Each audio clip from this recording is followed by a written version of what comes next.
decided she just puts a sock on.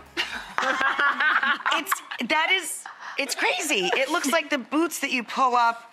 I can't see where the shoe is. Exactly, and this is the biggest trend we're seeing on the runways, all over street style. It's the sock shoe.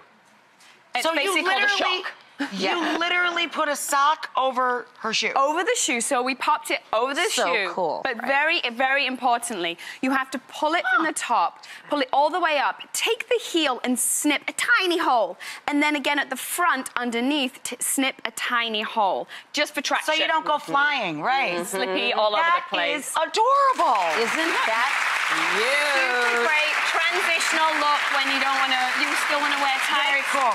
Very cool.